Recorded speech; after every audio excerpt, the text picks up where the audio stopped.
Hello and welcome to Bird and Bird's Aviation and Defence Pioneers podcast series on sustainability. In this series, we're looking to talk to leading lights in the sector, looking at sustainability issues and how they will play out across aviation and defence. My name is Paul Briggs. I am a consultant to the Aviation Group based in the London office. Today, we're going to be joined by Sarah Wilkin. Delighted to welcome Sarah from the Fly Green Alliance. So Sarah, listen, great to have you on this podcast. Hi Paul, good to speak with you today, and thank you for the invite last year to the ESG event in London. That was really interesting. We had a good discussion there. What is your personal interest in sustainability? Because I've seen you talking in public. This isn't just another job. This is something you're quite passionate about. I had a modest interest, but it wasn't until about 5 years ago. A few things were coming together. I moved back to Amsterdam and was looking for a career to be permanent. I was freelance for 10 years, so it's quite a different lifestyle. I was working actually in tourism, but in a hotel chain in the digital department, and I was getting interested by the CSR team, corporate social responsibility, and they were doing a lot of sustainability work. So that was kind of when I was spending time with them. My boss was flexible, and he said, if you want to do some projects, then he said, go for it, and I could do it on the side. So I'm quite an investigator and researcher anyway. I met Shiju Ravindran, who is a chemistry professor. I said to Shiju Ravindran, what can we do with our hotel waste, food waste? And it was at that point he said, turn it into aviation fuel. So, that was a kind of turn up for the books, to be honest. It was not something I'd heard before. I was looking into the circular economy at the time, so I thought, okay, this is a big circular economy. If we could fly the people to the hotel on waste, that kind of made a lot of sense to me. So that was it piqued my interest. I was looking for, an interesting big project, and this was it.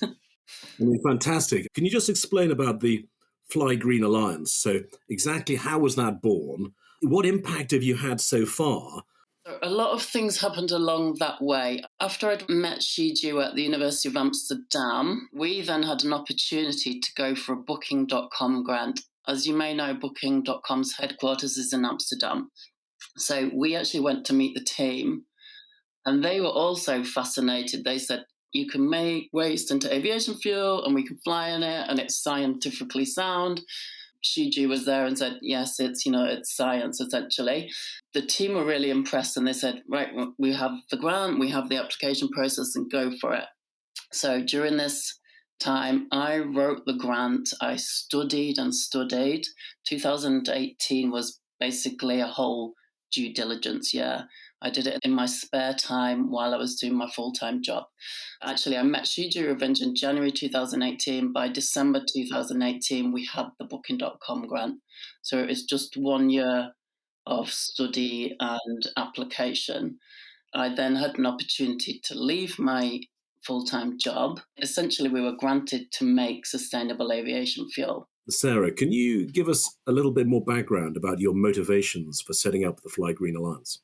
Yeah, so one of the main reasons really was because I'd always wanted my own business. I did kind of have the aspiration to be able to do a job from anywhere in the world. So, of course, now things have changed with the remote working, but that was kind of a few, maybe even 5-10 years ago, this was a thought of mine. I also kind of wanted an opportunity to become more senior, and I wanted a chance to improve my career. On another note, I was going to work for another company. In all honesty, there wasn't so many women in the company, and I kind of thought I'd seen in the aviation industry, even in something like 2021, the CEO lineup for all the airline CEOs, there wasn't any women. So I just kind of saw that in aviation, we did need to kind of accelerate all of the gender balance work. It became an important reason that I set up FGA, just to have a different perspective, maybe a bit more of female leadership, and to bring a different way and open up the industry to more diversity. Totally brilliant. Well done you. What wins have you had to date? What wins? I would say Well, gaining the grant was a big one. We then went on to strategically advise Amex Global Business Travel. They now have a SAF product, and they went on to create a partnership with Shell. We have sponsorship from Convex Insurance. We grew our clients by kind of sixfold in 2022. In 2019, we were the first ones to bring the concept of sustainable aviation fuel as a credit to the market. And I guess also the whole ESG debate was really starting to connect in the sector 2018, 2019. But of course, the intervention of COVID, did that just take people's eye off the ball for sustainability and the drive to SAF? Or did you feel that you were able to keep making progress during the sort of COVID crisis? No, it was, of course, unknown. Aviation was grounded, and I spent a lot of time in Brussels in 2019 meeting the airlines and the policymakers. So it was a very kind of nerve-wracking time. I mean, the only thing you can do is keep going. Obviously, finances were very tight, and I had a startup and didn't know what to do with it. So you have to kind of pivot and try to make sense of things. But what did happen, essentially, in aviation, sustainability grew. We've got a report that we made last year called SAF Mechanisms, and we noted that 2011 there was one SAF announcement, then 2021 there were 26 airlines that were announcing SAF. It really just became a point of, well, as EasyJet CEO said, it was a point of competition. I get that. And so, I mean, that leads us nicely into the underlying subject matter, actually SAF itself. And I know we've discussed this a few times and with others. I mean, SAF burns like Jet A1. And so what makes it sustainable is its production. And so can you just explain that as to how is it that recycling cooking oils and other materials really is that much greener than just taking oil out of the ground? Because it already is existing, essentially. As you kind of said it there, you're not taking it out of the ground. You're essentially recycling the molecules, the hydrocarbons. So what I guess the aim of most and the aim of divestment is to stop digging them out of the grounds, because we have an excess of those in our environment and, air, essentially. So instead of taking more, we already have an abundance in waste and in, forest residues. And crops are excellent sequesters of carbon. Crops is an interesting issue, isn't it? Yeah. Because it also produces that issue of what was that land going to be used for if it wasn't being used to produce SAF. Yeah. So it's displacing and potentially having negative impacts elsewhere. Of course, that is part of the discussion, but if you are starting to look down the feedstock route, you do need to look into all of the principles for sustainability as well. And there is one organisation called the Roundtable for Sustainable Biomaterials who are ensuring that all the SAF is certified. And if it doesn't meet the criteria, then it is not deemed sustainable or renewable. Right. If you and I were talking to a small, medium or large airline anywhere in the world, there would be a way that airline would know that the SAF it was committing to use was genuinely sourced in a green method. Exactly. There are new feedstock producers. We are speaking to some of them, and there are all sorts of feedstock producers. Even Imperial College London, they've done a lot of work on renewable crops and regenerative crops, and they're big believers in them.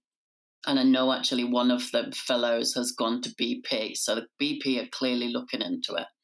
So I do think that a lot of work and research is happening in this area because there is a lot of either fallow or just land available, or land that the biodiversity needs to be maintained because of deforestation and it's changing the climate, essentially. So I've been speaking to one of the Australian large banks, and they're heavily looking into bankable biodiversity projects that can be used for SAF and they can be turned into carbon credits. At a macro level, when the industry talks about net zero 2050, it seems everybody identifies SAF as being a very material part of the solution. I saw the the fascinating articles by the retiring chief executive of Rolls-Royce, and the question as to where does SAF fit with hydrogen, and when will hydrogen be ready to be used? And of course, there's electric aviation, which can be used in sub-regional small aeroplanes. Mm-hmm. So I know we've discussed this on a few times, but are these technologies competing with each other, or are they? Do you see them as all part of the holistic solution? Most of them will have a part to play. If you've probably seen in the last few years that there was some talk of electric aviation, maybe from EasyJet a few years ago, and now there's so many different regional and smaller planes coming around and getting investment and going up to some things like 44 seaters and things like that. So I think it's very noted that European Regional Airline Association is understanding that for regional travel, that can be a strong possibility, and to connect islands and things like that. I think it is pretty much noted that for a standard commercial flight, it's not going to be the solution. So you may have also seen that EasyJet has evolved their strategy in actually last year, and they are starting to look more into hydrogen and some SAF. So it's kind of all on the cards. But as you said, the Rolls-Royce, now previous CEO, has, the new fuel for aviation is deemed as hydrogen, but he was very clear that he didn't know if that was going to be the solution. And I've spoken to many experts that are happy to be very vocal that they think it won't be, because it's just too much of an unknown. So I think it's a case of everyone is going to do the research. Boeing is said to have stopped actually designing new planes using hydrocarbons. I guess that means they believe they've got to as far as they can with efficiencies with their current designs. However, Boeing are sponsoring RSB's SAF program. So, there's so many different things going on where basically the conclusions are SAF, as we we're also discussing a little bit, is that there's also the new fusion breakthroughs, which fusion is the latest, has said it can create 4 times as much energy as is inputted. And the UK and the US are investing a lot of money. So if fusion can create more electricity, synfuels and e-fuels can be made from that, then that is a SAF. The Economist actually just did a 23 top phrases for 23, and e-fuels and synfuels was one of them. Brilliant. Just to move on, with SAF, I think there is the general acceptance that this is a large part of the net zero 2050 solution. But the two massive issues, affordability and scale. Yeah. So when is it going to be affordable at a sensible rate, and when is it going to be actually available? Who has to do what to make it affordable and available?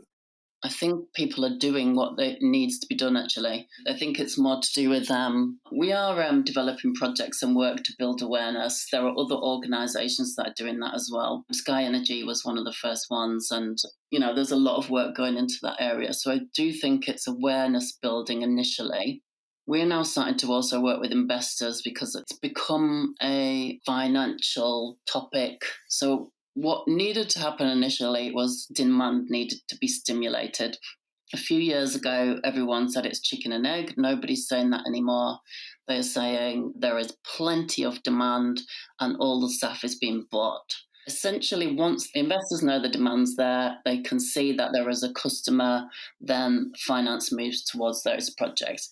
But projects like this require huge capex. Even bringing the project stakeholders and the financial packages and everything together, it takes time. There is technology out there and feedstock available. But like any technology, it needs testing. We need to fail. We need to fix it. And we need to keep evolving so it becomes, commercial and standard. So, Sarah, if you had one message to give on the future of the sector and sustainability, what would that message be and why? I think, as is happening now, it's about being a lot more transparent. I think the aviation industry was doing a lot of work, but maybe customers wouldn't have seen all of that work. I think, be as transparent as possible to really understand the customer in a lot of detail. Obviously Gen Z and are younger are starting to change their habits, and sustainability is ingrained. So I have definitely seen that there is a less desire to travel. So it's really understanding who the customer is and how we can serve best. As we know, aviation is extremely important for connectivity. I myself am a traveller, so I do want it to stay, but it doesn't stay without a better understanding of customers and climate commitments. I understand. Just a final question. As a leader in sustainability across aviation, what would you like to ask our next guest? And that'll be either somebody from the aerospace business or an airlines. What's your question to the people who follow you on this podcast series? I would be interested to ask them what they thought about the future of flying. We also at Fly Green Alliance FGA, we support multimodal travel as well. So I'd be interested to see what their thoughts were on this. And on a personal level, it would be probably who or what inspired them to work in sustainability. Fantastic. Understood. So, Sarah, thank you so much. That's all we've got time for now. To everybody listening, thank you for listening. Please let us know if you've got any queries or questions. You can mail me, Paul Briggs. That's paul.briggs@twobirds.com. That's written TWO, twobirds.com, or look on our website. Please do look out for the rest of the episodes in this series. Thank you very much and good day.